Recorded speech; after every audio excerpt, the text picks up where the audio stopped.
Il Totti del Monte, su cui ricordo gravavano alcune perplessità in margine alle nostre volontà di farlo riprendere bene, mi pare che con questa seconda edizione si ripresenti benissimo al pubblico e al mondo della lirica e della cultura.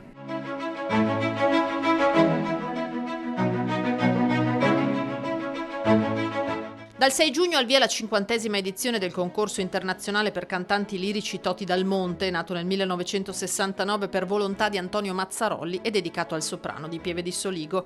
75 giovani esordienti da tutto il mondo, 14 paesi rappresentati, a cui si offre la possibilità di debuttare sul palcoscenico con un'opera lirica considerata di nicchia. Un titolo che è Capuletti e Montecchi di Vincenzo Bellini, che sarà poi l'occasione per i vincitori del concorso di debuttare con questo titolo in 4 teatri importanti come Treviso, Padova, Rovigo e Iesi, che in un'occasione si conferma un'occasione professionale per le nuove voci e i nuovi giovani della lirica. Dedicato ancor più ai giovani quest'anno, essendo stata abbassata l'età massima da 35 a 32 anni. Il comune di Pieve sarà presente lavorando su un doppio binario. Sostenendo con una borsa di studio il più giovane cantante che vincerà o comunque sarà selezionato in questo concorso e dall'altro lato invece mettendo a disposizione nei giorni del concorso tutta una serie di materiali che saranno esposti, che fanno parte del Museo Totti del Monte e del lascito degli eredi. Serata finale l'11 giugno. Sul concorso tornano a puntare con convinzione Comune di Treviso e Teatro Stabile. Per il presidente Giampiero Beltotto la sfida post-Covid è quella di riconquistare il pubblico.